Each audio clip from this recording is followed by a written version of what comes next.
Puji nama Tuhan. Shalom. Sekali lagi shalom jemaat Tuhan. Oke, puji Tuhan semuanya sehat, amin. Amin. Puji Tuhan, pagi hari ini kita kembali datang ke rumah Tuhan. Kita mau memuji dan menyembah Tuhan. Untuk itu kita siapkan hati kita, biarlah kita menyenangkan Tuhan, meninggikan Tuhan pagi hari ini. Terima kasih Tuhan. Kami datang ke hadapan hadirat-Mu Tuhan. Kami mau bawa syukur terima kasih kami atas setiap anugerah Tuhan yang tak terbantahkan atas hidup kami. Pertolongan Tuhan, campur tangan Tuhan, sehingga kami tetap sehat kuat sampai saat ini. Kami percaya semua karena anugerah Tuhan. Dan apa yang bisa kami beri Tuhan, selain pujian, sembah syukur kami untuk itu semua Yesus. Terima kasih Bapak.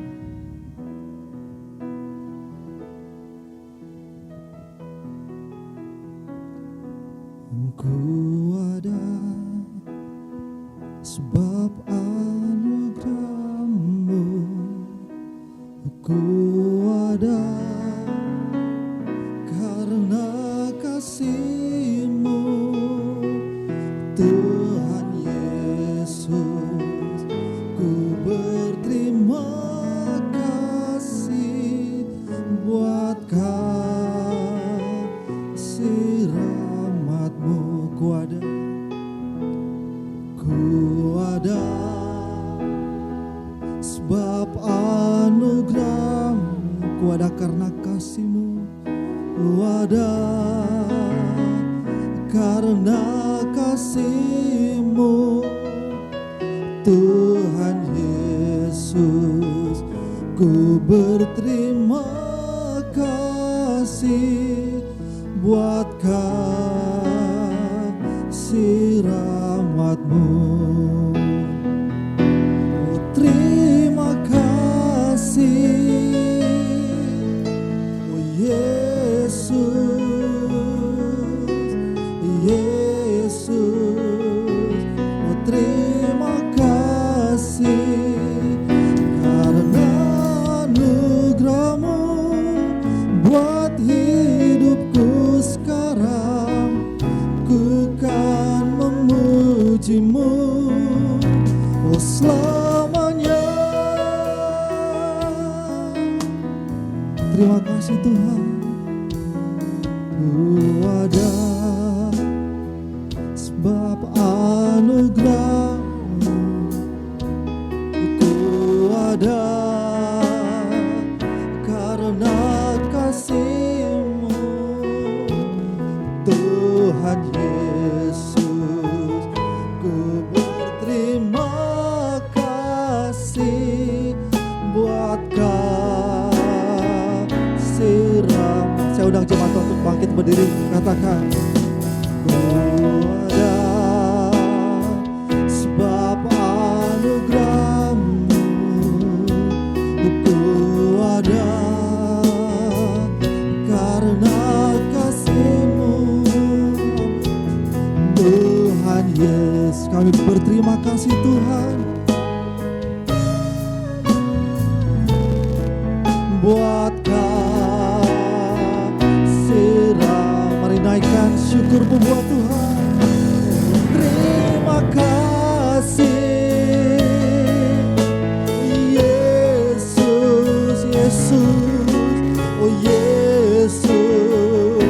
Oh terima kasih hanya anugerah-Mu buat hidupku sekarang.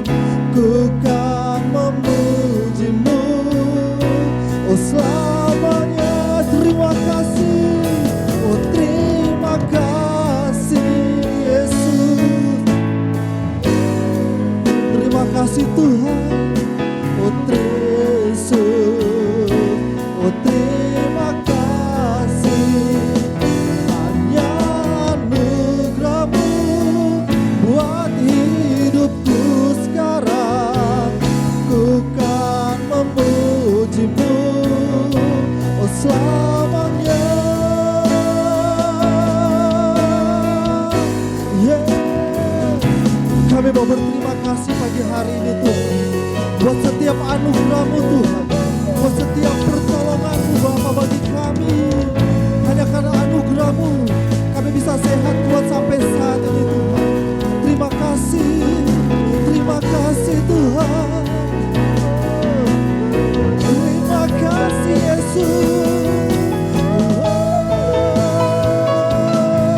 kasih-Mu, buat kasih setiamu Yesus. Haleluya, haleluya. Oh yeah. Terima kasih Yesus. Naikkan syukur-Mu, naikkan syukur-Mu bagi Allah yang hidup, bagi Allah yang mulia, Yesus namanya. Oh, terima kasih Yesus. Oh, haleluya Yesus. Amin, amin Tuhan, amin Bapa. Ku rendukan Tuhan setiap waktu. Amin. Nyanyian pujian dan pengagungan kepadamu ya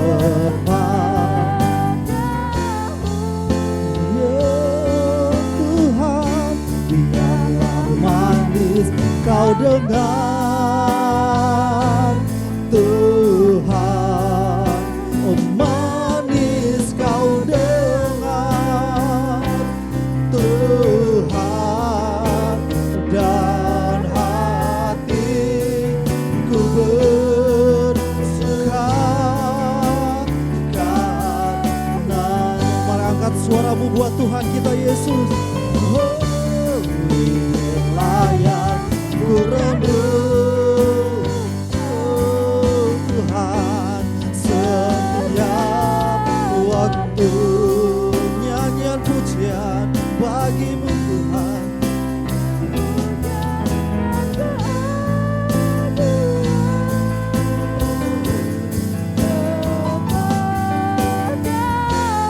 Biarlah manis kau dengar, biarlah manis kau dengar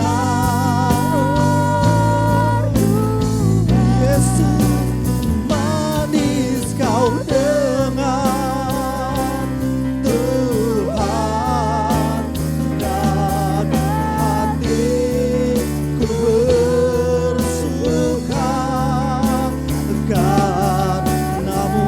Mari lagi angkat suaramu buat Tuhan. Inilah yang ku rendukan, oh Yesus. Amin Tuhan. Kami mau naikkan pujian kami buat Engkau. Nyanyian pujian dan pengagungan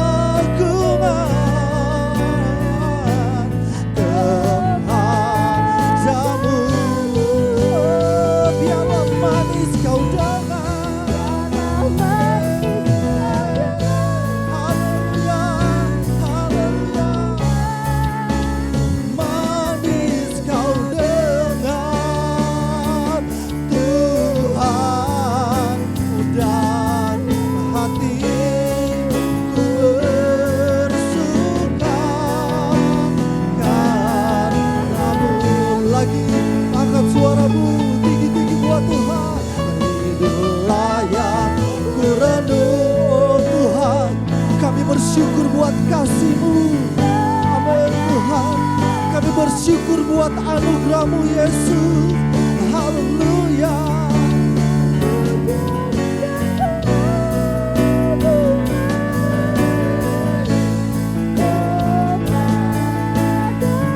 Oh, ini pujian kami hanya buat-Mu Tuhan. Kau dengar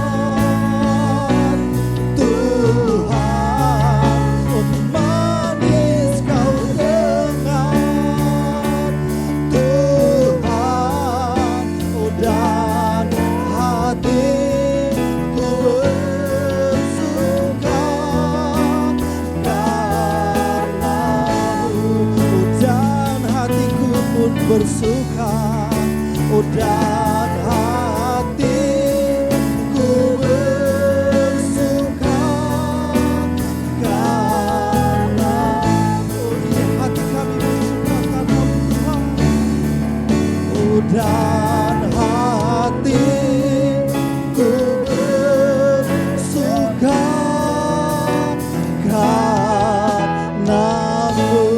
bersorak-sorai yang paling meriah buat Tuhan kita Yesus. Haleluya. Amin Tuhan.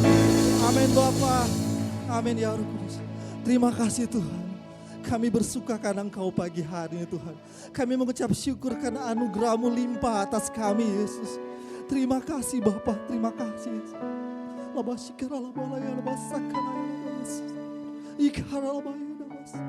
Kami bersyukur atas anugerah. Oh, pertolongan-Mu Tuhan tak pernah terlambat atas hidup kami Tuhan. Amin, terima kasih Yesus. Oh, terima kasih Tuhan. Kami bersyukur.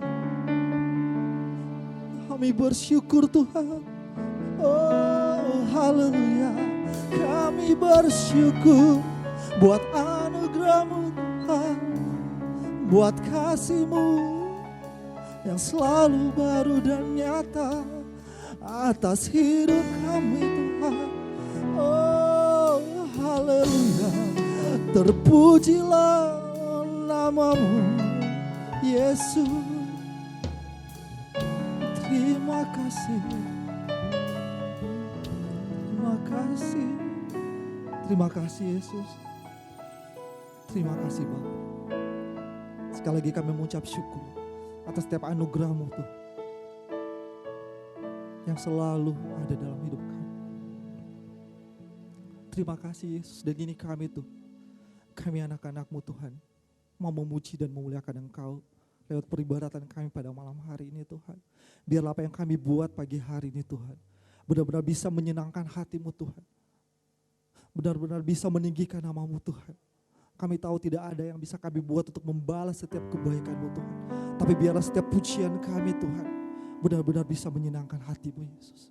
Terima kasih Bapa, berkaryalah atas peribadatan kami pada pagi hari ini Tuhan.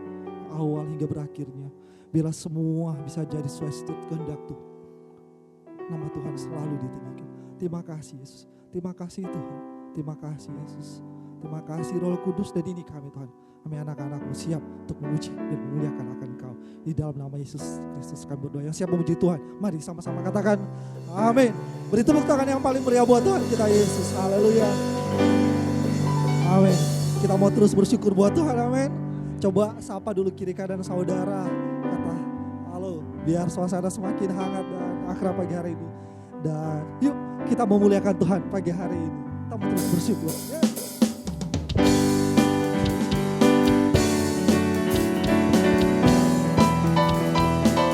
Haleluya.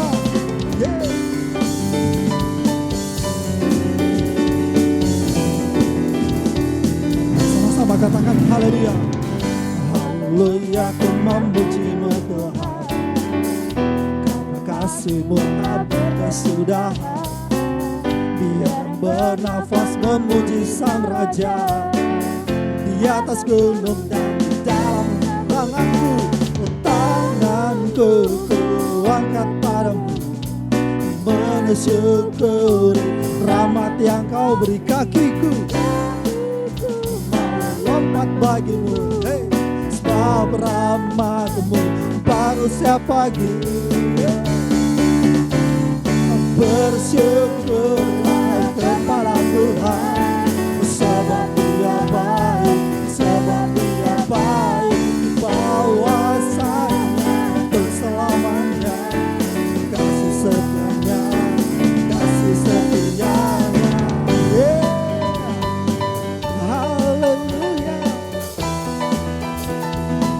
Oh Tuhan.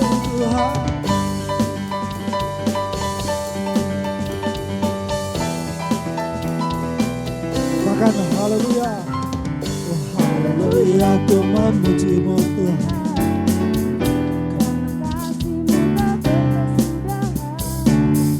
Dia yang bernafas memuji Sang Raja.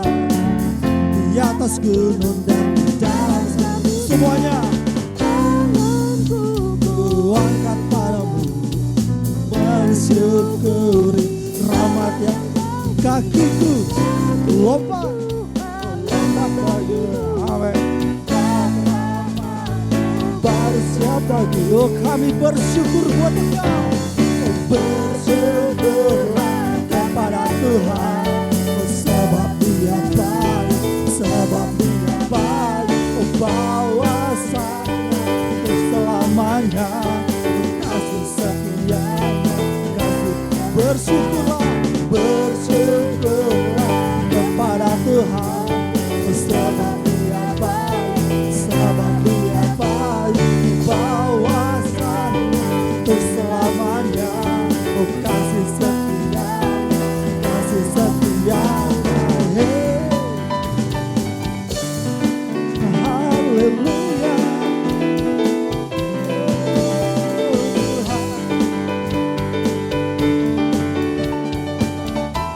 Boleh semuanya angkat tangan buat Tuhan.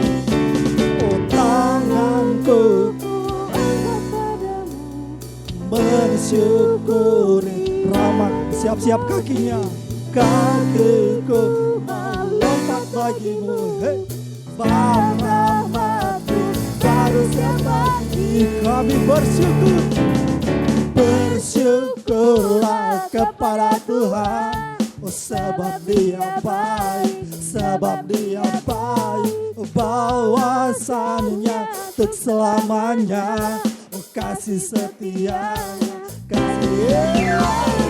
Bersyukurlah kepada Tuhan, oh, bahwasanya untuk selamanya, kasih setianya, kasih setianya. Amin Tuhan, kami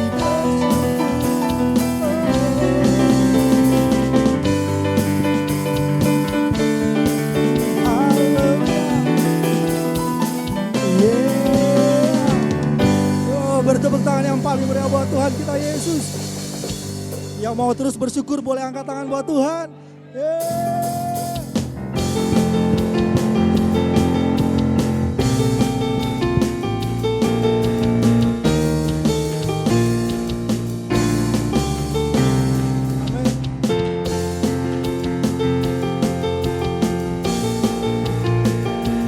Kami mau tetap percaya Tuhan, Kaulah kekuatan kami.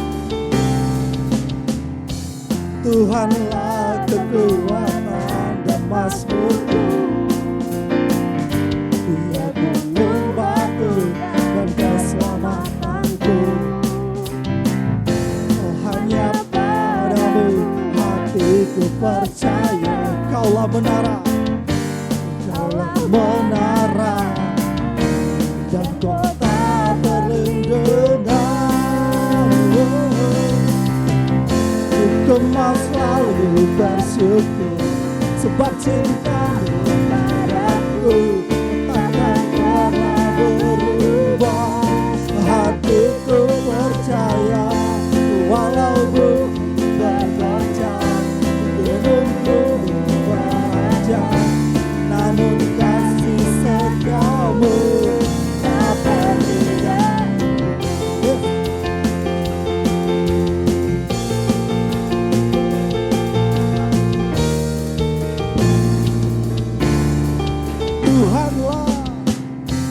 Tuhanlah kekuatan dan mazmurku.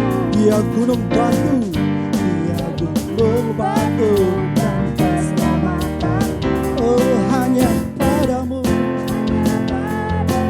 hatiku percaya.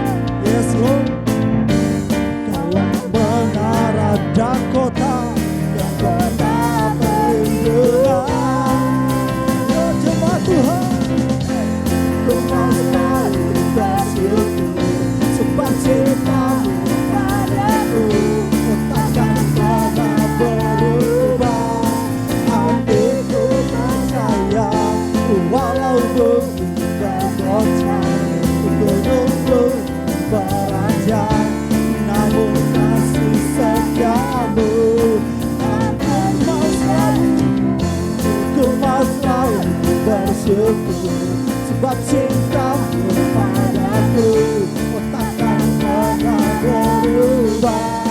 Hatiku percaya walau bumi bergoncang, gunung-gunung beranjak, namun pagi Jumat Tuhan.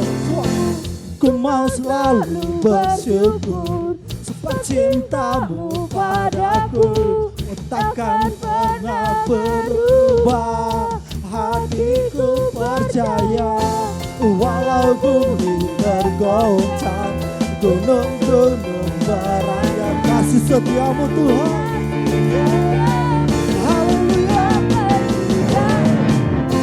Ku mau selalu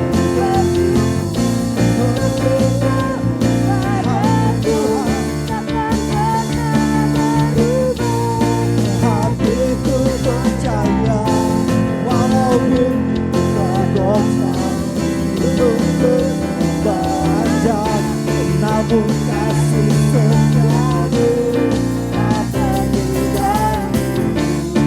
Kasih setiamu tak pergi dariku. Kasih setiamu tak pergi dariku. Haleluya.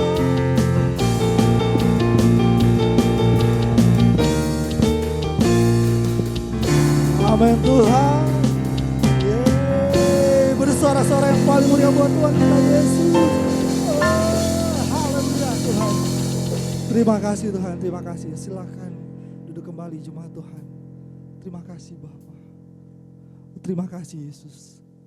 Kami mau terus bersyukur Tuhan. Karena sekali lagi karena anugerah-Mu Tuhan kami ada. Dan Engkaulah alasan bagi kami untuk hidup tetap berdiri teguh sampai saat ini Tuhan. Terus berpengharapan. Dunia boleh semakin bergejolak Tuhan, tapi kami tetap percaya bahwa Engkaulah kota benteng kami, perisai hidup kami Tuhan, kekuatan kami Tuhan. Kami bisa hidup Tuhan. Itu semua karena pengharapan kami atas Engkau Yesus.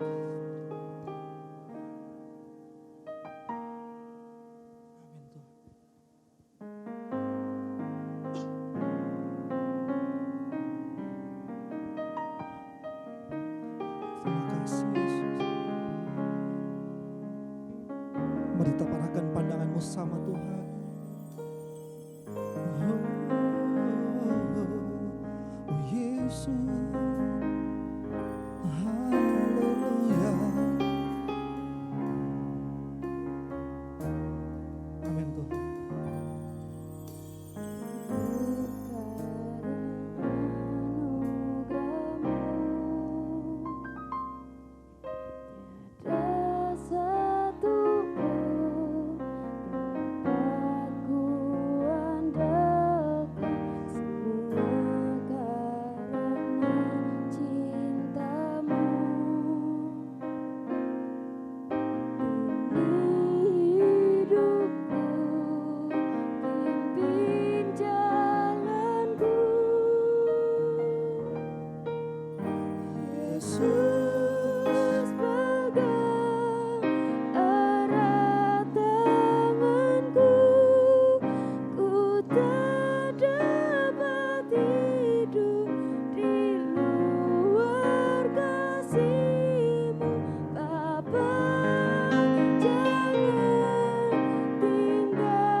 Anugerah-Mu Tuhan.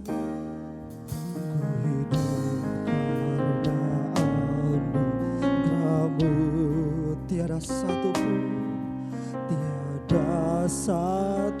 pun dapat ku banggakan, semua karena cinta-Mu. Ini hidupku, pimpin jalanku, kasih-Mu mengubah hidupku, kasih-Mu mengubah hidupku. Kau memiliku Tuhan, Kau memiliku, selamatkan hidup semua karena cinta.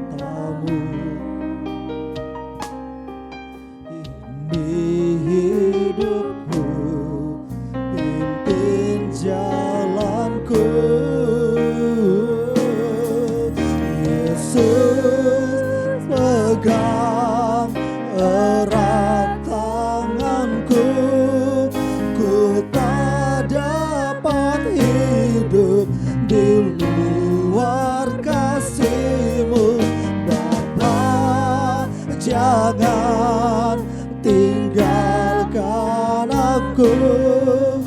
Engkau alasan selamaku hidup. Katakan Yesus, oh Yesus, pegang erat tanganku. Ku tak dapat hidup di luar kasih-Mu. Bapa, jangan tinggalkan aku. Engkau alasan selamaku hidup. Oh, kami percaya Tuhan, kami yakini Engkau Tuhan, tak pernah meninggalkan kami Yesus. Tetap pegang erat tangan kami Tuhan, angkat hidup kami Tuhan, bawa kami serta Engkau Yesus sepanjang umur hidup kami. Oh, haleluya, Yesus Tuhan. Saya dan jemaat Tuhan untuk bangkit berdiri. Mari sama-sama kita naikkan pujian ini sungguh hati buat Tuhan. Katakan Yesus.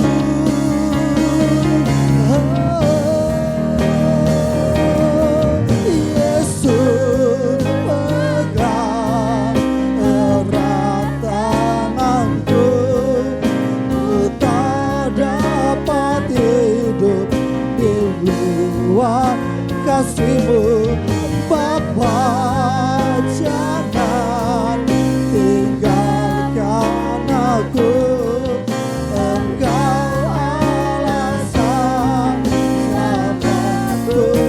Oh Yesus, Yesus, Yesus, pegang erat tangan kami Tuhan. Oh haleluya, Yesus, kasih-Mu. Bapa, jangan tinggalkan aku. Engkau alasan selamaku. Lagi katakan Yesus, Yesus,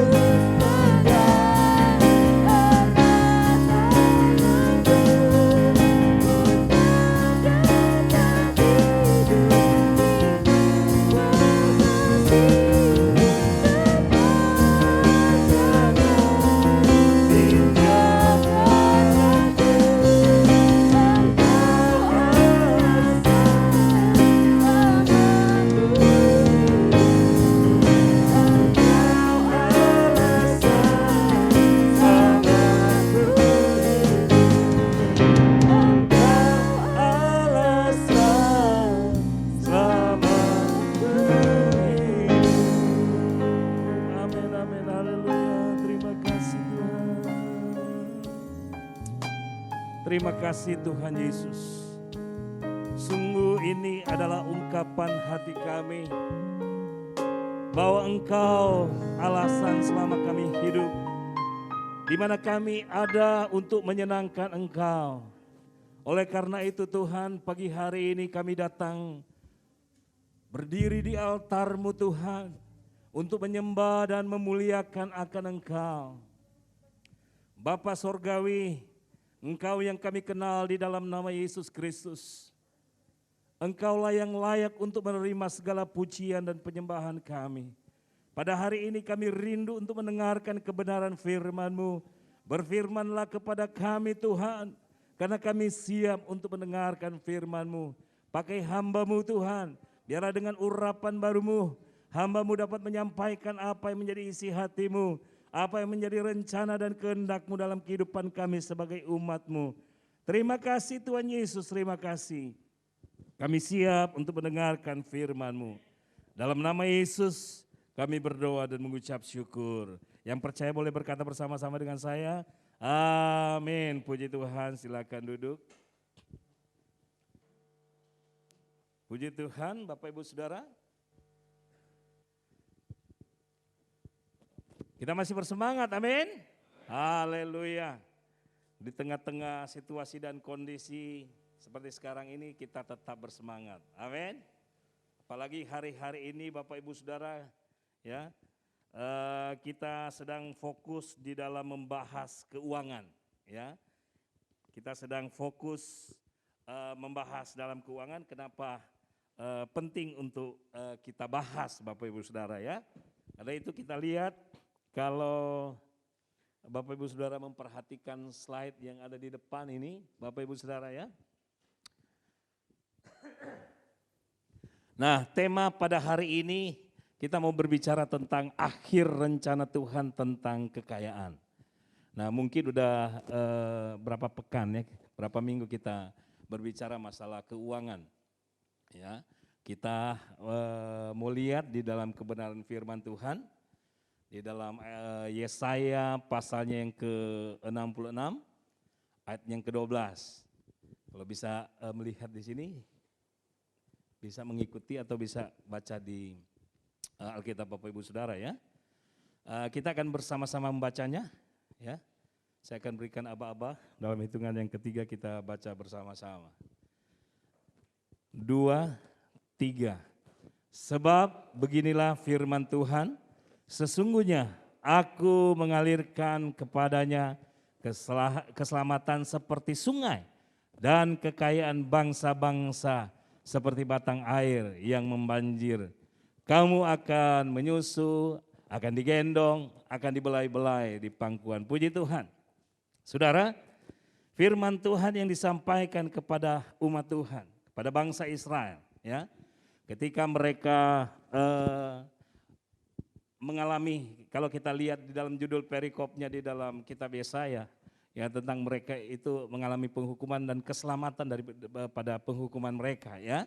Ini janji Tuhan kepada umatnya atau bangsa Israel bahwa Tuhan akan menyelamatkan mereka, ya.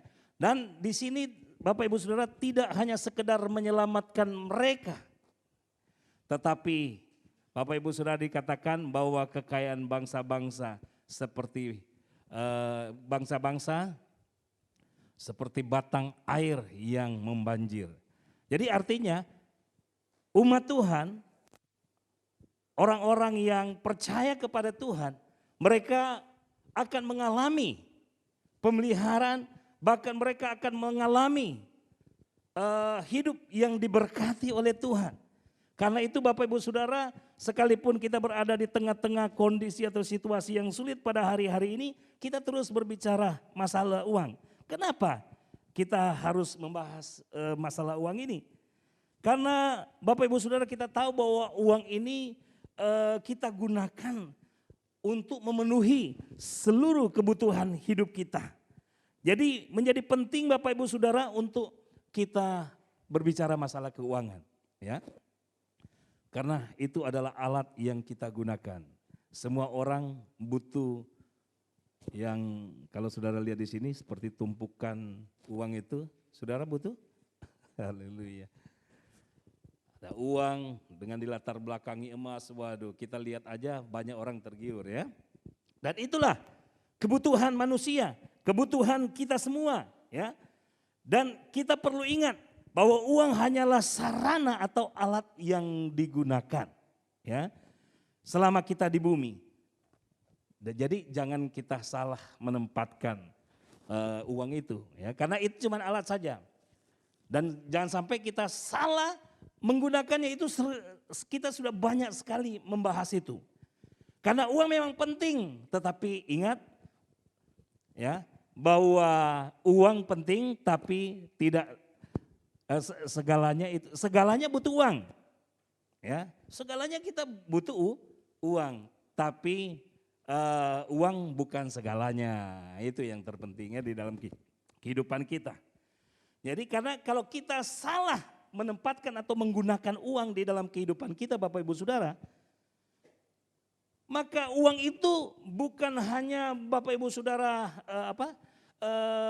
membuat kita susah, tetapi itu bisa menghancurkan, bisa memporak-porandakan akan kehidupan kita. Oleh karena itu Bapak Ibu Saudara, kita harus belajar untuk mengelola masalah keuangan dengan baik. Karena ingat firman Tuhan juga beberapa waktu yang lalu kita sudah bahas bahwa uang itu penting di dalam kehidupan kita. Jangan sampai kita salah menggunakan, kita hanyalah orang-orang yang dipercayakan. Nah, seringkali kita mendengar ucapan para hamba Tuhan mungkin kan, maupun anak-anak Tuhan yang mengatakan rencana Tuhan dalam hidup kita itu tak pernah gagal. Betul? Kita, wah pokoknya rencana Tuhan itu tak pernah gagal di dalam kehidupan kita. Nah, kemudian kita terus mendengar lagi ayat firman Tuhan yang sangat mendukung itu. Tentang di dalam kitab Filipi pasalnya yang keempat dan 9 apa dikatakan? Allahku akan memenuhi segala keperluanmu menurut kekayaan dan kemuliaannya. Ya, jadi Bapak Ibu Saudara, ini ayat firman Tuhan yang sering dikutip, ya, yang sering kali kita dengar. Jadi ketika kita mendengar Bapak Ibu Saudara ayat-ayat firman Tuhan seperti ini, terlebih ketika kita dalam tekanan yang sungguh membutuhkan pertolongan. Nah, mungkin di satu sisi Bapak Ibu Saudara kita percaya bahwa ya kalau itu belum terjadi di dalam kehidupan kita, ini kita ada di dalam proses. Itu yang sering kali kita dengar. Tapi di sisi lain juga kita mungkin berkata di dalam hati kita. Ya, sudah terlalu lama kita berada pada situasi dan kondisi ini. Mungkin kita ada di dalam situasi sulit, susah. Kita memohon kepada Tuhan untuk memberikan pembelaan dan pertolongan. Kita membutuhkan masalah uang itu di dalam kehidupan kita. Ya, jadi mungkin kita berharap Tuhan kapan ini terjadi? Ya, kapan Bapak Ibu Saudara terjadi? Ini sering muncul di dalam hati kita. Ya, kapan kita mengalaminya? Atau terkadang di dalam hati kita merindukan Tuhan.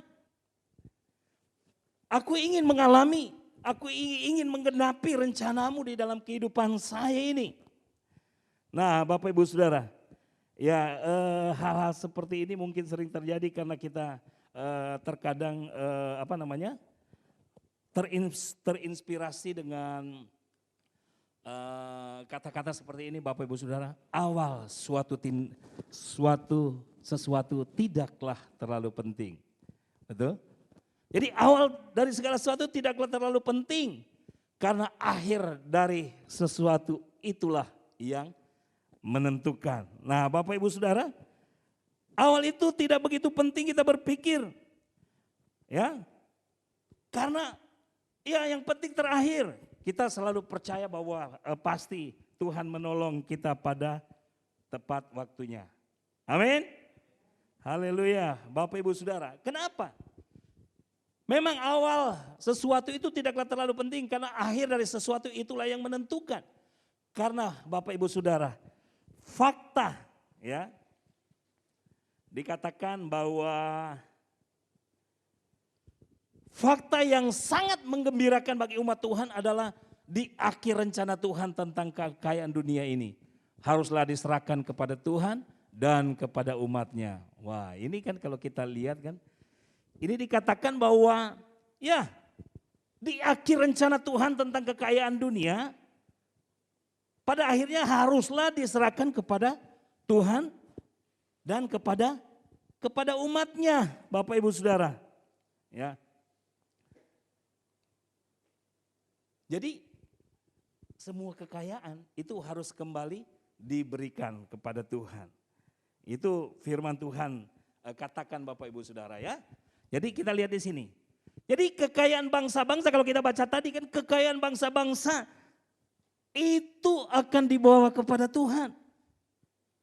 Bicara masalah emas, perak, permata, waduh semua itu harus dibawa kepada Tuhan. Jadi rencana Tuhan tidak ada istilah gagal dan semua itu harus dikembalikan lagi ke tujuan semula. Sehingga semua rencana Tuhan itu pasti berhasil. Saudara mau lihat keberhasilan? Karena ya bagi Tuhan tidak ada rencananya yang gagal. Ya. Dan memang itu kalau kita berbicara masalah keuangan, akhirnya pada akhirnya itu harus dikembalikan kepada Tuhan. Ya. kembali pada tujuan yang semula Bapak Ibu ya. Karena Tuhan menciptakan alam dalam kekayaan untuk kemuliaannya. Jadi ketika manusia jatuh di dalam dosa, sebagian kekayaan tersebut itu terpaksa harus berada dalam kekuasaan iblis Bapak Ibu Saudara. Tapi saya mau menyampaikan bahwa sekalipun sebagian harus berada dalam kekuasaan iblis, tetapi rencana Tuhan tidak pernah gagal karena tidak ada istilah gagal bagi Tuhan, ya. Dan itu harus kembali kepada rencananya yang semula. Dan hal ini pasti berhasil Bapak Ibu Saudara, ya. Karena ini harus kembali Bapak Ibu Saudara. Nah, tujuan semula yang Tuhan tetapkan tentang kekayaan adalah untuk memuliakan Tuhan. Karena itu kita tetap harus kembali lagi kepada kita, memperhatikan kehidupan kita. Seberapa banyak yang dipercayakan oleh Tuhan kepada kita, itu apakah kita lakukan untuk memuliakan Tuhan atau tidak. Itu yang menjadi penting untuk kita perhatikan Bapak Ibu Saudara. Karena dikatakan dalam kitab Wahyu, pasal yang kelima ayat 12 dikatakan, anak domba yang disembelih itu layak untuk menerima kuasa dan kekayaan dan hikmat dan kekuatan dan hormat dan kemuliaan dan puji-pujian. Jadi kalau kita melihat di sini, ini udah lengkap Bapak Ibu Saudara ya. Semuanya harus dikembalikan kepada Kristus, kepada Yesus Tuhan kita. Ya. Jadi bukan hanya kuasa, hikmat dan kekuatan, hormat dan kemuliaan, tapi bicara masalah kekayaan. Jadi suatu saat bahwa bangsa-bangsa harus membawa kekayaan mereka kepada Tuhan. Ya, suatu saat bangsa-bangsa akan membawa kekayaan mereka kepada Tuhan.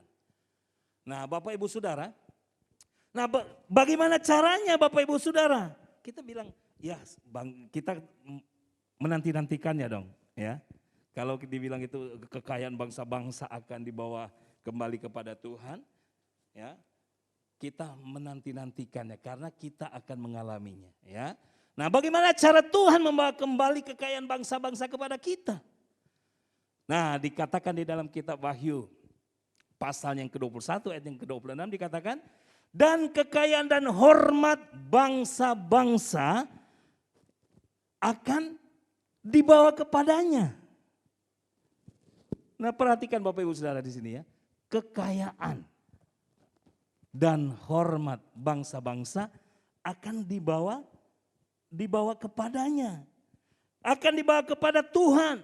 Dan tentu Bapak Ibu Saudara, Tuhan ingin kekayaannya dikembalikan kepadanya melalui siapa? Nah Bapak Ibu Saudara, melalui umatnya. Nah melalui kita semua. Berarti kita akan mengalami bagaimana kehidupan kita diberkati. Mungkin kita berkata, iya tapi kita berada pada situasi dan kondisi sulit, apa bisa? Apa iya? Nah Bapak Ibu Saudara, jelas tadi mengatakan bahwa Tuhan menunjukkan bahwa kekayaan banyak bangsa-bangsa akan dipersembahkan kembali kepada Tuhan. Ya, untuk menggenapi rencananya dan tentu Bapak Ibu Saudara, Tuhan melibatkan kita sebagai umatnya. Saudara mau mengalami? Saudara mau terlibat di dalam pengalaman kekayaan Allah dialami oleh umat Tuhan termasuk GPKD JRB? Haleluya, amin. Nah Bapak Ibu Saudara, jadi kalau kita melihat Bapak Ibu Saudara bahwa dikatakan dalam firman Tuhan, di dalam kitab Mika juga ya, dikatakan bangkitlah dan iriklah hai putri Sion, sebab tandukmu akan kubuat seperti besi dan kukumu akan kubuat seperti tembaga, sehingga engkau menumbuk hancur ya banyak bangsa. Engkau akan mengkhususkan rampasan mereka bagi Tuhan dan kekayaan mereka bagi Tuhan seluruh bumi. Jadi kita melihat memang umat Allah, orang-orang yang percaya kepada Tuhan, mereka selalu ada di dalam pembelaan Tuhan ya. Mereka akan, sekalipun mereka mengalami Bapak Ibu Saudara penghukuman daripada Tuhan ya, umat Israel dulu mereka adalah umat pilihan Allah, mereka tidak melaksanakan atau mereka tidak mentaati apa yang Tuhan perintahkan kepada mereka, akhirnya mereka dihukum oleh Tuhan. Namun Tuhan tidak membiarkan mereka, ya. Tuhan selalu ingin menyelamatkan mereka dan memberkati mereka. Nah, jadi kalau kita melihat Bapak Ibu Saudara bahwa dari ayat ini kita dapat menafsirkannya bahwa Allah membentuk umat Tuhan itu menjadi umat yang kuat dan mampu untuk menghancurkan banyak bangsa. Jadi dengan kekuatan yang dimiliki umatnya, mereka menyerahkan kekayaan tersebut, di mana kekayaan bangsa-bangsa yang didapatkan akan dikembalikan, ya, melalui umatnya. Saudara, tak dipikirkan, ya, kita mungkin tak pernah memikirkan terkadang itu berkat Tuhan sudah datang di dalam kehidupan kita, ya. Karena Tuhan yang memampukan, kita ingat bahwa Tuhan memberikan kekuatan kepada kita untuk memperoleh kekayaan. Kalau Tuhan yang menguatkan kita, memberikan kekuatan kepada kita untuk memperoleh semuanya, ya berarti kita harus melekat kepada Tuhan. Seperti hari-hari ini kita terus berbicara tentang hidup yang melekat kepada Tuhan, di mana kita akan mengalami berkat-berkat Tuhan yang luar biasa di dalam kehidupan kita, Bapak Ibu Saudara. Ya, jadi Bapak Ibu Saudara, kita harus yakin bahwa kita adalah orang-orang yang akan mengalami perkara-perkara dahsyat yang sudah disiapkan oleh Tuhan, ya. Di dalam kitab Wahyu juga pasal yang kelima ayat 12 dikatakan bahwa anak domba yang disembelih itu layak untuk menerima kuasa dan kekayaan. Nah Bapak Ibu Saudara, jadi ini janji Tuhan bahwa kekayaan bangsa-bangsa akan dikembalikan kepada Tuhan, Bapak Ibu Saudara, dan diberikannya kepada umatnya. Nah Bapak Ibu Saudara, kalau kita kembali melihat di dalam di dalam firman Tuhan ini, ya,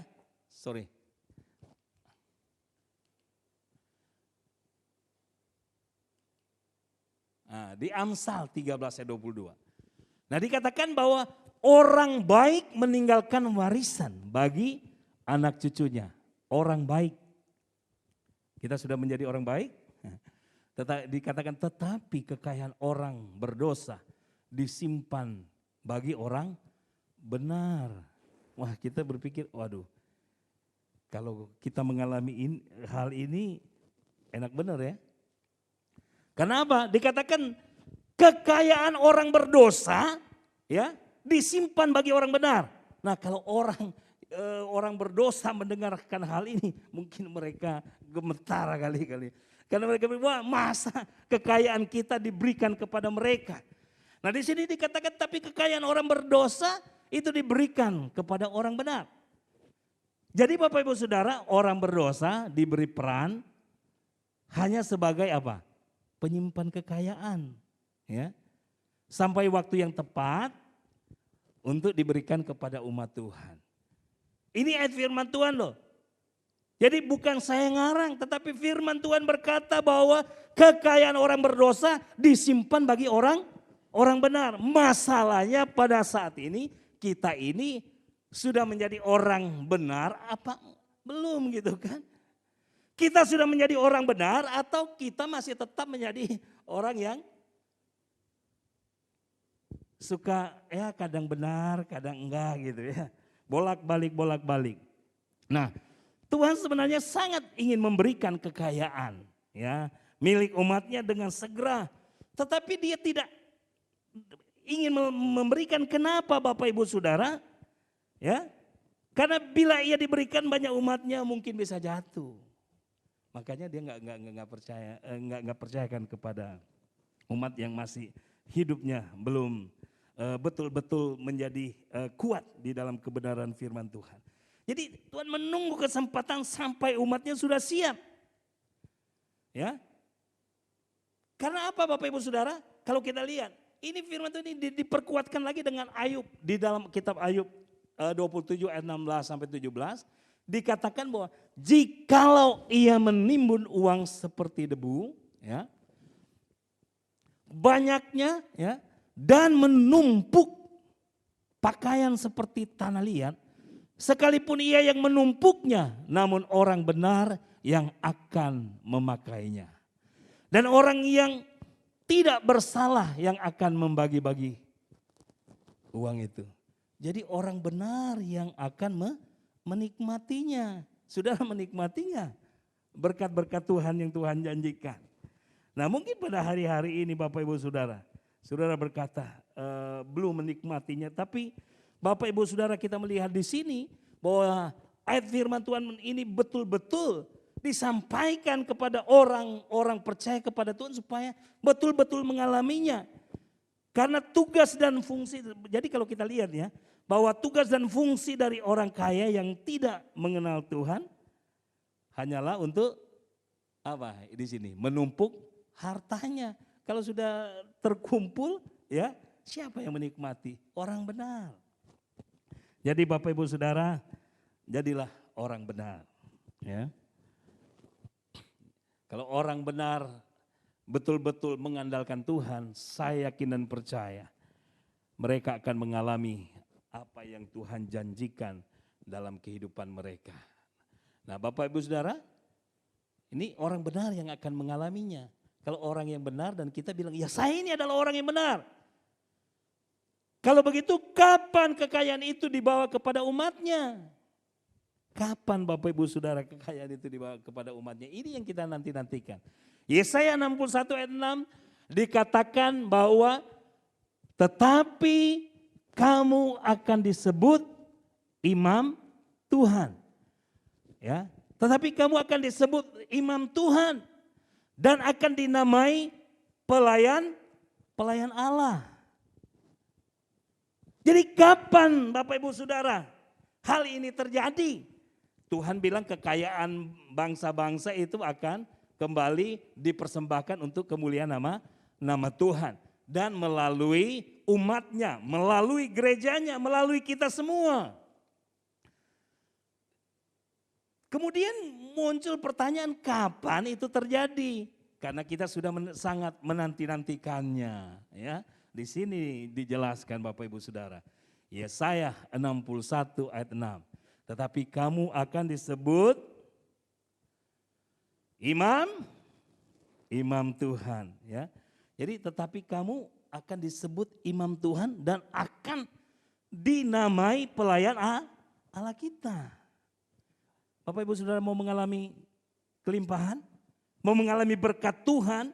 Ya, yang dijanjikan oleh Tuhan dalam kehidupan kita? Mari kita harus mengikuti kebenaran firman Tuhan. Karena penggenapan rencana Tuhan terhadap umatnya terjadi hanya ketika umatnya disebut imam Tuhan. Dan akan dinamai pelayan Allah.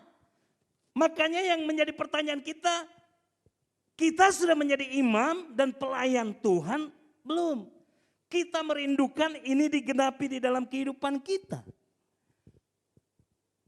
Tetapi kenyataannya kita belum memenuhi syarat sesuai dengan kebenaran firman Tuhan. Nah Bapak Ibu Saudara, kalau kita lihat ya, kita dikatakan kita harus menjadi imamnya Tuhan. Nah apa sih yang menjadi pengertian dari imam Tuhan? Nah Bapak Ibu Saudara di sini, Bapak Ibu Saudara saya uraikan. Ya, bahwa seorang imam dia harus menyadari tujuan hidupnya hanya untuk menyenangkan Tuhan. Seorang imam dia datang hanya untuk menyenangkan hati Tuhan. Karena dia melayani raja di atas segala raja. Bapak Ibu Saudara, kalau dulu dalam perjanjian lama enggak semua orang bisa menjadi imam. Imam dia datang kepada Tuhan menyampaikan dia mewakili manusia kepada Tuhan. Menyampaikan kerinduan mereka kepada Tuhan. Menyampaikan kepada Tuhan apa yang menjadi hal-hal yang mereka sudah lakukan, minta pengampunan kalau mereka salah, ya. Dan mereka tujuannya untuk menyenangkan Tuhan, itu imam, ya. Melayani raja di atas segala raja. Dan kita punya imam agung kita siapa? Tuhan Yesus Kristus. Dan kita disebut sebagai imamat-imamat yang rajani. Jadi kita kalau dulu untuk berjumpa dengan Tuhan hanya seorang imam yang bisa datang untuk mewakili umatnya.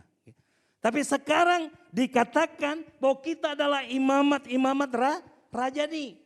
Jadi kita bisa datang langsung kepada Tuhan, menyampaikan keluhan-keluhan kita kepada Tuhan. Kita datang menyembah Dia, Bapak Ibu Saudara ya. Bapak Ibu Saudara. Jadi seorang imam dia setia membawa korban bagi dirinya sendiri, ya. Seperti dikatakan dalam kitab Roma 12 ayat 1 dan 2, ya. Di mana Paulus berkata, kita harus mempersembahkan seluruh tubuh kita sebagai persembahan yang hidup, yang kudus. Ya. Jadi kita datang kepada Tuhan untuk mempersembahkan diri. Mempersembahkan seluruh aspek hidup kita kepada Tuhan. Itu adalah persembahan yang sejati yang Paulus katakan. Seluruh aspek hidup kita. Ya. Juga bagi umat Tuhan yang lain. Ya, kenapa bagi umat Tuhan? Karena kita bersyafaat. Kita mendoakan orang-orang lain. Ya. Baik keluarga kita yang belum diselamatkan. Ya, rekan-rekan kita. Mereka yang sakit kita doakan. Mereka yang lemah kita doakan agar supaya mereka dikuatkan. Mereka yang sudah mulai undur jauh daripada Tuhan kita doakan kepada Tuhan dan kita lakukan tugas kita ya untuk menjadi pelayan Tuhan nanti. Itu hal yang kedua Bapak Ibu Saudara ya. Jadi Bapak Ibu Saudara kita harus menjadi pensyafaat kepada Tuhan. Nah seorang imam itu dia harus menghormati Sabat. Sabat artinya kan itu hari perhentian ya. Memilih perhentian di dalam Tuhan. Menghormati waktu untuk ibadah kepada Tuhan dan secara internal maupun secara eksternal. Jadi maksudnya Bapak Ibu Saudara begini. Kalau kita menjadi orang-orang percaya berfungsi sebagai imamnya Tuhan. Bapak Ibu Saudara kita harus punya waktu ya. Waktu untuk berhubungan intim dengan Tuhan, ya. Kita harus memiliki waktu untuk beribadah kepada Tuhan. Ya. Dikatakan bahwa Tuhan bekerja selama 6 hari. Hari ketujuh dia beristirahat, dia berhenti. Jadi ada satu hari yang digunakan untuk berhenti dari semua aktivitas. Kita juga seperti itu. Kita harus menghargai, menghormati setiap waktu di mana kita mengalami perjumpaan dengan Tuhan. Di dalam ibadah-ibadah kita. Kalau kita mengadakan Sabat kita di hari Minggu. Seperti Tuhan Yesus mengadakan pertemuan dengan murid-muridnya setiap hari pertama pada minggu itu. Demikian juga kita. Ya, kita terus menjadi orang-orang yang sungguh menghormati, menghargai waktu ibadah. Karena itu pada hari-hari ini, walaupun di saat situasi dan kondisi yang mungkin banyak orang bilang itu, waduh ini situasi yang sulit, kondisi yang tidak memungkinkan. Makanya kita ya udah di rumah saja, kita online aja ibadah di rumah. Tetapi Bapak Ibu Saudara, mau ibadah di mana saja, mau secara onsite atau online, ya, ngumpul atau di rumah saja. Tetap kalau kita beribadah kita harus menghargai, menghormati Tuhan. Karena Bapak Ibu Saudara rencana Tuhan terhadap umatnya terjadi ketika umatnya disebut sebagai imam yang memiliki waktu, ya, memiliki waktu bersaat teduh, ya, memiliki waktu dengan Tuhan. Oleh karena itu mari Bapak Ibu Saudara, kita sebagai orang yang percaya kepada Tuhan, kita mau menjadi imamnya Tuhan, ya. Nah, Bapak Ibu Saudara, kita bukan hanya saat teduh, saya udah punya saat teduh pribadi, ya. Secara pribadi saya punya hubungan yang baik dengan Tuhan, tapi tidak hanya sekedar secara pribadi, secara bersama juga, secara korporat. Makanya di dalam ibadah-ibadah minggu kita butuh ada kebersamaan. Sekalipun ada COVID-19, tapi tetap kita lakukan sesuai dengan protokol kesehatan yang diatur oleh pemerintah, ya. Dan ini kita mengalami bahwa berkat Tuhan itu dicurahkan atas kehidupan kita. Karena itu Bapak Ibu Saudara, kita juga mau menjadi imam dalam keluarga, ya. Di dalam keluarga harus menjadi imam. Imam adalah seorang yang memimpin. Di dalam keluarga siapa? Di dalam keluarga seorang pemimpin adalah seorang imam. Itu adalah suami, ya, kepala keluarga. Nah, seorang kepala keluarga dia harus memimpin, menjadi teladan, ya, dalam keluarganya, dan dia harus bisa membimbing istri dan anak-anaknya sehingga keluarganya menjadi takut dan taat kepada Tuhan. Nah, cuman mungkin Bapak Ibu, ya bagaimana? Ada banyak suami-suami tidak bisa berfungsi sebagai imam, sebagai pemimpin di dalam keluarga. Nah, Bapak Ibu Saudara, kalau di dalam keluarga, ya, suami harus melakukan tugas ini. Yakinlah di dalam kehidupan kita, berkat Tuhan dicurahkan atas hidup kita. Amin. Nah, jangan terbalik Bapak Ibu Saudara. Karena terkadang berpikir bahwa suami itu banyak orang kan berpikir wah dia kurang rohani. Jadi udah biarin aja dia ini kita mungkin seorang istri ya saya aja berjalan dengan sendirinya. Harus tetap Bapak Ibu Saudara, suami itu harus meningkatkan kerohaniannya. Makanya di tempat ini, ya, di tempat ibadah kita, di gereja kita rindu agar supaya kita mengalami pertumbuhan secara bersama, ya. Bukan hanya ibu-ibu yang mengalami pertumbuhan rohani, bukan hanya anak-anak muda, tetapi bapak-bapak bagaimana? Nah, kaum bapak juga harus mengalami pertumbuhan rohani, ya. Memiliki hubungan yang intim dengan Tuhan, ya, memiliki hubungan yang baik dengan sesama. Dan kemudian seorang imam di dalam keluarga dia harus membangun mezbah keluarga dan memimpin keluarga itu kepada takut akan Tuhan. Ya. Kalau itu terjadi, saya yakin dan percaya kita akan melihat berkat Tuhan atau penggenapan firman Tuhan ini terjadi di dalam kehidupan kita. Karena ini adalah janji Tuhan. Ya. Ini adalah janji Tuhan di dalam kehidupan umatnya.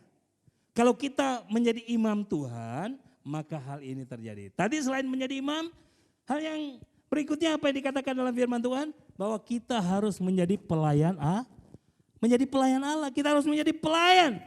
Nah, pelayan yang memiliki sikap penundukan diri terhadap otoritas. Nah, ini saya mau bicara. Pelayan yang memiliki sikap penundukan diri terhadap otoritas. Di dunia ini semua di bawah otoritas. Otoritas tertinggi adalah Tuhan dan di dalam kehidupan kita semua ada otoritas. Di dalam keluarga siapa yang pemilik otoritas di situ? Dia adalah kepala keluarga. Dia pemilik otoritas. Dan seluruh anggota keluarga harus memiliki sikap tunduk terhadap otoritas. Ya. Menghormati, menghargai otoritasnya.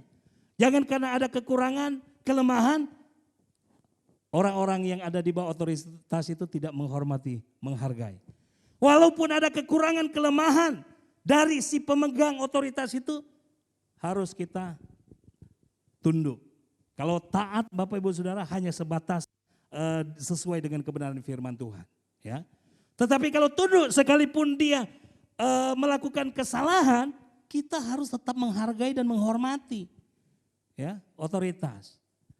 Karena kita tahu Bapak Ibu Saudara, harus menyadari juga kalau sebagai pemegang otoritas fungsinya untuk mengayomi, melayani, ya, yang di bawahnya, jadi harus dilayani. Nah, mau diatur oleh pimpinannya agar tidak liar. Nah, ini mau diatur oleh pimpinannya agar tidak liar, memiliki inisiatif, disiplin, teliti dan kreatif untuk mengembangkan pelayanan serta tugas dan tanggung jawab yang dipercayakan kepadanya bukan hanya menunggu komando terus atau seperti robot saja. Jadi Bapak Ibu Saudara, memang ini yang harus dikembangkan di dalam kehidupan kita. Sebagai orang-orang yang disebut pelayan, ya. Kita harus menjadi orang yang melakukan tugas dan pelayanan kita, yaitu untuk melayani Tuhan. Baik di dalam keluarga juga, apa yang kita lakukan kalau kita lakukan, selalu kita lakukan untuk Tuhan, maka saya yakin dan percaya itu akan mendatangkan berkat di dalam kehidupan kita. Di dalam pekerjaan kita, di kantor atau tempat di mana kita bekerja. Ketika kita melakukan tugas dan tanggung jawab dengan benar, maka saya yakin dan percaya bahwa berkat Tuhan itu akan mengalir di dalam kehidupan kita. Ya. Berkat Tuhan akan mengalir di dalam kehidupan kita karena itu adalah janji Tuhan di dalam kehidupan kita, Bapak Ibu Saudara. Jadi mari kita mau jadi imam dan kita mau jadi pelayan Tuhan. Karena Bapak Ibu Saudara, Tuhan mencari pemimpin yang berjiwa pelayan untuk mengelola kekayaan kerajaan Allah. Jadi Tuhan mencari apakah kita ini siap untuk dipercaya atau belum. Selama kita belum bisa dipercaya, Tuhan belum bisa memberikannya itu kepada kita. Dan hari-hari ini yakinlah di dalam kehidupan kita bahwa Tuhan sedang mencari pemimpin yang berjiwa pelayan.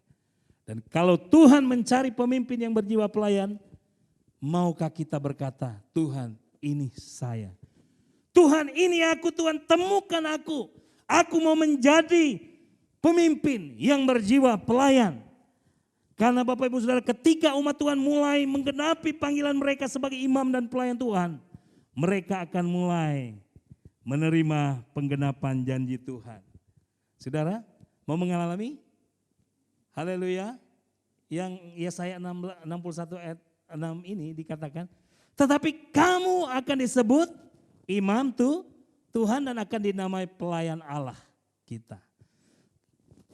Kalau kita dikatakan, kalau kita sudah mengalami atau kita menjadi imam Tuhan dan menjadi pelayan Tuhan, maka kalimat berikutnya dikatakan apa Bapak Ibu Saudara?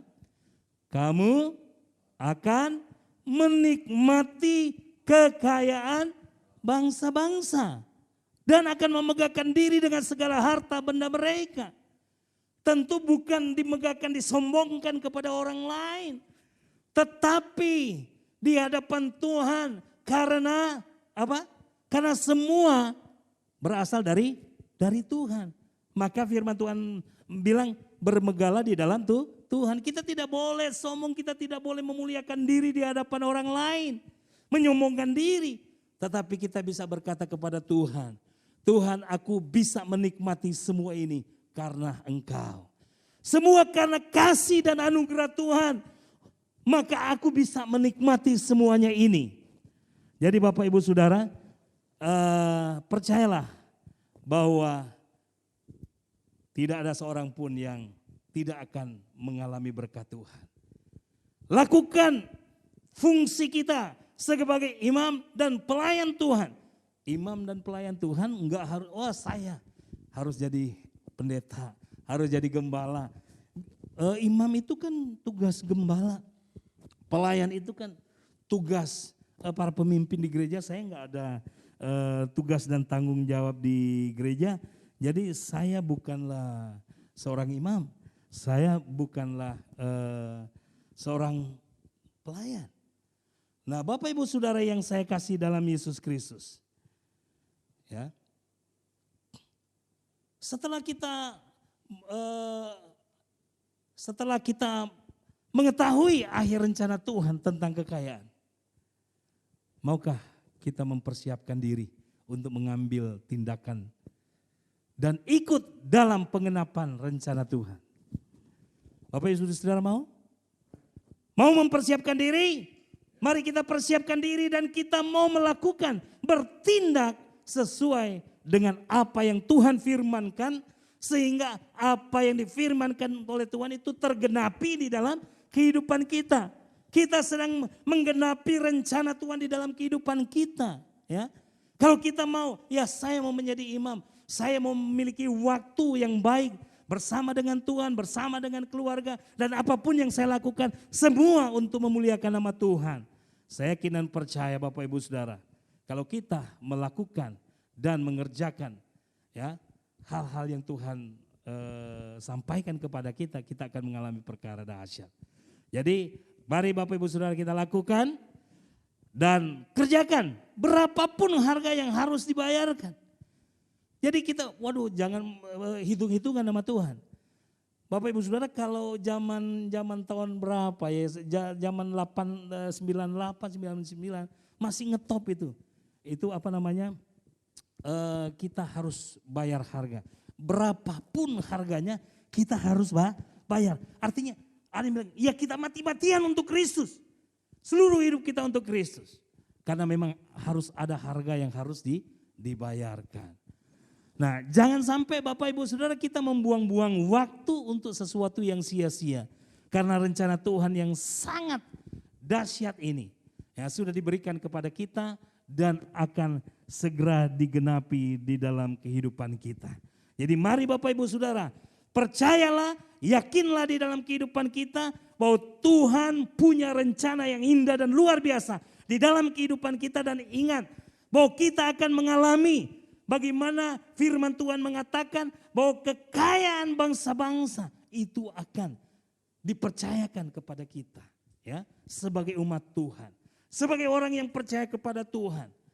Bapak Ibu Saudara, bukan berarti kita harus lakukan peperangan secara fisik Bapak Ibu Saudara, tidak. Tetapi kita melakukan secara roh Bapak Ibu Saudara. Karena peperangan kita bukan melawan darah dan daging, tetapi melawan penguasa-penguasa di udara. Roh-roh jahat di udara yang terkadang menghalangi berkat Tuhan untuk kita. Tetapi kalau rencana Tuhan Tuhan tidak pernah gagal ya. Yang harus kita lakukan, kita harus menguatkan iman percaya kita. Kita harus menjadi orang-orang yang menjadi pelayan Tuhan, yang menjadi imam Tuhan, yang menjadi pemimpin yang berjiwa pelayanan yang hanya untuk menyenangkan hati Tuhan. Kalau kita lakukan dan kerjakan itu, tinggal kita tunggu saatnya. Mungkin saudara, Bapak Ibu Saudara bilang, ya kapan terjadi, sekarang kok belum? Tunggu saatnya. Amin. Saudara sepertinya sudah tidak sabar untuk mengalaminya. Apalagi situasi dan kondisi seperti ini ya. Saya sudah tidak sabar saya ingin mengalami hal-hal yang dijanjikan oleh firman Tuhan itu. Oleh karena itu Bapak Ibu Saudara, mari jadilah imam ya. Jadilah imam yang melayani Tuhan, melayani raja di atas segala raja ya. Dan jadilah pelayan Tuhan yang terus melakukan tugas dan tanggung jawabnya dengan baik dan benar. Dan saya yakin dan percaya kalau hidup kita ini melakukan segala sesuatu kita lakukan sesuai dengan kebenaran firman Tuhan, maka Tuhan akan menggenapi janjinya di dalam kehidupan kita. Bapak Ibu Saudara, yakinlah dalam hidup kita bahwa Tuhan masih tetap ada menyertai kita sekalipun situasi dan kondisi sulit. Kalau Bapak Ibu Saudara, hal-hal yang dijanjikan oleh Tuhan, ini sedikitnya itu saya udah banyak ngalami Bapak Ibu Saudara. Dan mungkin bukan cuma saya, Bapak Ibu Saudara juga sudah banyak ngalami. Bagaimana Bapak Ibu Saudara saya memperhatikan ya orang sudah bekerja keras gitu kan, mereka ngumpul harta, tapi karena mereka tidak mengenal kebenaran, mereka Bapak Ibu Saudara saya melihat mereka tidak menikmatinya. Dan saya banyak kali menikmati hal-hal seperti itu. Ya. Saya banyak kali mengalami hal-hal seperti itu. Tuhan lakukan, terkadang kita tercengang-cengang gitu ya. Karena saya ini tutup dengan satu kesaksian ini. Yang di bulan Agustus ini Bapak Ibu Saudara. Di bulan Agustus ini saya punya pergumulan yang cukup berat Bapak Ibu Saudara. Sampai saya pernah bilang sama istri saya, ini sepertinya mobil ini harus kita berikan kepada yang lain yang membutuhkan. Untuk maksudnya mereka yang membutuhkan, yang sanggup membayarnya Bapak Ibu Saudara ya. Tapi saya bilang sama istri saya, kita harus berdoa dulu ya. Karena di sini sepertinya kita belum layak untuk memiliki, dipercayakan dengan harta seperti ini. Bergumul. Dan Bapak Ibu Saudara, itu di luar dugaan kita semua yang kita butuhkan di bulan Agustus ini, Bapak Ibu Saudara, itu kalau di bulan Agustus Bapak Ibu Saudara memang itu 2 kali lipat Bapak Ibu Saudara daripada setiap bulannya kami lakukan. Dan itu orang yang tidak pernah kita duga ya, karena kita pokoknya nggak pernah ngomong, nggak pernah ini, tiba-tiba datang ke rumah Bapak Ibu Saudara, datang ke rumah. Tapi ini bukan hal yang pertama, udah terlalu sering gitu kan. Hal yang pertama, makanya menjadi kesaksian bagi saya. Datang memberikan dana sesuai dengan kebutuhan. Oh Tuhan, terima kasih, terlepaslah sudah pergumulan saya ini. Jadi Bapak Ibu Saudara, waduh kalau saya melihat bagaimana pertolongan Tuhan itu banyak yang Tuhan sudah lakukan. Yang penting kita lakukan tugas dan tanggung jawab kita dengan baik. Dan kita menjadi imam di dalam keluarga. Saya membimbing istri, anak-anak. Mari kita hanya untuk memuliakan nama Tuhan. Tuhan tidak akan pernah tinggalkan. Dan semua selesai. Udah selesai, lega Bapak Ibu Saudara. Tapi memang saya diingatkan memang Tuhan kasih persoalan pergumulan di dalam kehidupan kita. Untuk apa? Untuk kita mengandalkan Tuhan. Ya, untuk mengandalkan Tuhan. Dan Tuhan selalu menolong kita. Yakinlah dalam hidup kita. Puji Tuhan, mari kita bangkit berdiri. Haleluya, terima kasih Tuhan Yesus.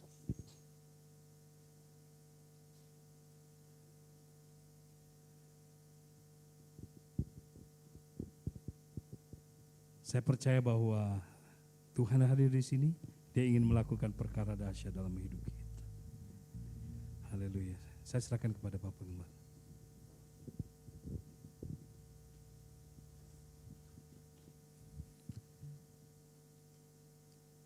Apa yang saudara terima pada pagi hari ini dengan pemberitaan firman Tuhan? Hal ini meremakan firman ini, meremakan dalam kehidupan saya, diremakan tentang kebenaran firman Tuhan. Mungkin saat ini saudara berpikir, kapan Tuhan janjimu digenapi?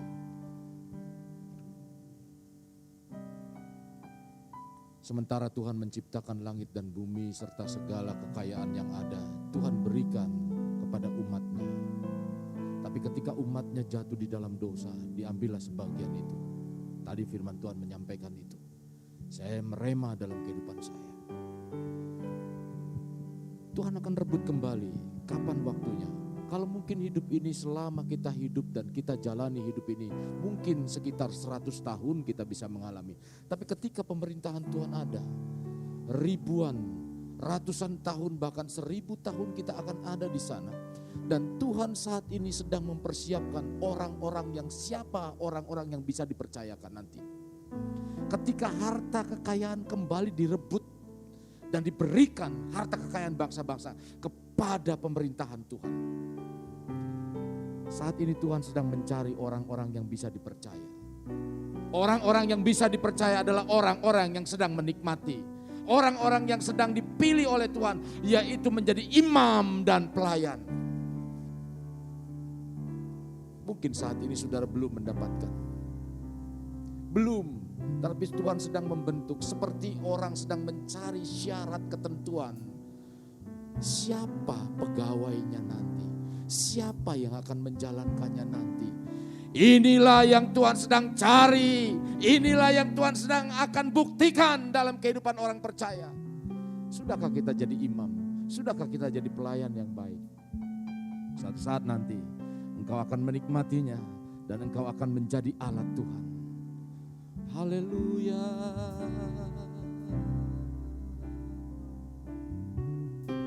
Bersyukur engkau telah dipilih menjadi umatnya. Bersyukur saat ini siapkan dirimu. Siapkan diri kita untuk dipakai lebih lagi sebagai alatnya Tuhan.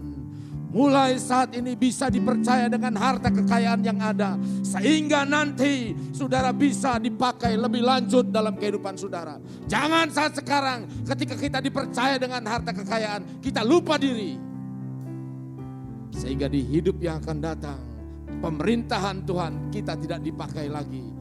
Tapi biarlah mulai saat ini ketika engkau dan kita semua dipercaya, biarlah itu menjadi kelanjutan saat Tuhan memerintah bersama dengan kita. Haleluya, mari sembah Tuhan, haleluya. Naikkan syukur saudara. Ketika saudara menerima kebenaran Tuhan pada pagi hari ini, kami bersyukur Tuhan, terima kasih Tuhan Yesus. Haleluya.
bagiku.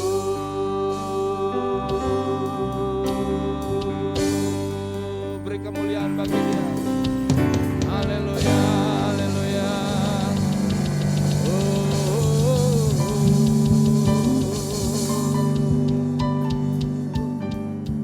Syukur Tuhan, kebenaran firman-Mu sudah disampaikan.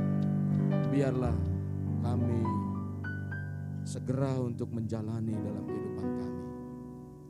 Tidak menunda-nunda waktu. Kau pimpin kami senantiasa menjadi alat-Mu agar terus menyenangkan Engkau Tuhan. Maka dari itu kami mengedahkan tangan di hadapan-Mu. Seraya kami butuh kekuatan-Mu. Seraya kami memohon kepadamu untuk meneliti isi hati kami, agar kehidupan kami tidak menyimpang dari kebenaran-Mu dan selalu melekat di dalam Engkau Tuhan. Sehingga apa yang kami keluarkan adalah buah-buah seperti apa yang Kau inginkan Tuhan. Terima kasih Bapa Surgawi. Saudara yang kekasih dalam Tuhan, sebentar kita akan mengakhiri ibadah kita pada hari ini. Terimalah anugerah berkat dari Allah Bapa, kasih sayang dari Yesus Kristus dan penyertaan Roh Kudus yang akan mencurahkan berkat dalam kehidupan saudara, yaitu berkat rohani, di mana kedahsyatan, kemahakuasaan, keajaiban, keluar biasaan Tuhan terjadi dalam kehidupanmu, dalam keluargamu, dalam keluarga besarmu. Diberkatilah engkau juga dengan berkat-berkat secara jasmani, di mana damai dan sejahtera Tuhan, kebahagiaan, sukacita, kesehatan dari Tuhan melingkupi kehidupan saudara, kehidupan keluargamu, kehidupan keluarga besarmu. Demikian juga berkat-berkat ekonomi dicurahkan dan dilimpahkan dalam kehidupanmu, yaitu di dalam usaha pekerjaanmu, pendidikanmu, anak-anakmu, cucu-cucumu. Bahkan berkat Abraham, berkat Ishak, berkat Yakub dicurahkan dan dilimpahkan dari saat sekarang sampai Maranatha, gereja Tuhan kali yang kedua. Terimalah dan bawalah dalam nama Tuhan Yesus Kristus.